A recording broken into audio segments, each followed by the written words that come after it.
Bonjour et bienvenue sur Boulevard BD. Aujourd'hui, Bartleby le scribe. L'homme qui vient de se présenter dans cette étude notariale de Wall Street s'appelle Bartleby. Poli, propre sur lui, le jeune homme est recruté pour copier des actes juridiques. Tout se passe très bien jusqu'au moment où le notaire décide de réunir ses employés pour procéder à une relecture des copies afin de s'assurer mot à mot de leur exactitude en les comparant aux originaux. Je préférerais ne pas le faire, répond Bartleby. Va commencer entre le patron et son employé, un bras de fer psychologique dans lequel le nouveau venu ne refuse jamais catégoriquement de se plier aux règles, mais préférerait ne pas le faire. Comment le notaire réagira-t-il? José Luis Munuera adapte la nouvelle d'Herman Melville avec talent et émotion. C'est une histoire où il ne se passe rien, c'est une histoire où il ne se dit rien. Et pourtant, ce récit fascinant va au-delà de tout ce que l'on peut imaginer. Il est des face-à-face mythiques en littérature comme au cinéma, que ce soit dans les plus grands westerns ou dans des thrillers tendus.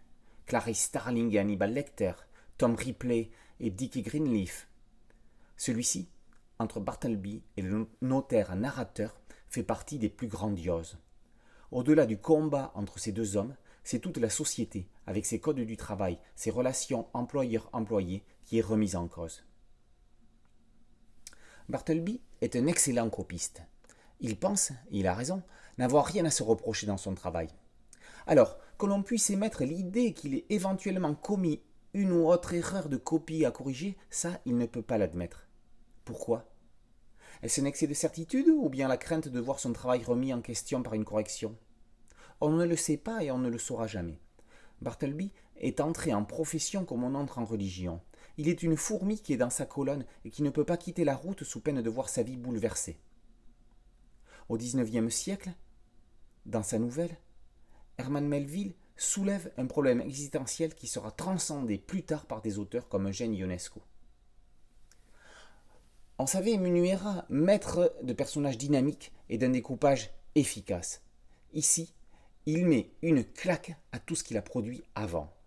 C'est presque inconcevable, mais graphiquement, Bartleby le scribe est sans couder au-dessus. Le travail des expressions, les décors new-yorkais, les scènes de rue, c'est un Munuera 2.0 qui passe ici du rang de dessinateur à celui d'artiste. Si le pupitre de Bartleby est devant un mur, celui de l'auteur espagnol a devant lui un horizon prometteur.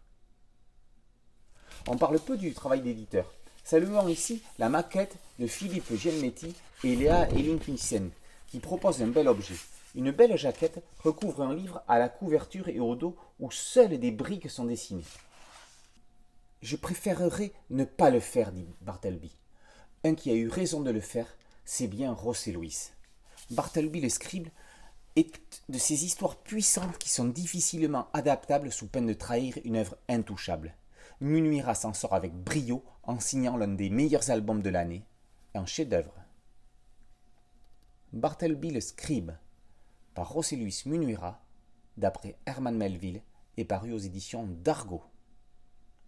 Boulevard BD, c'est un podcast audio et c'est aussi une chaîne YouTube. N'oubliez pas de liker et de vous abonner. À très bientôt. Ciao.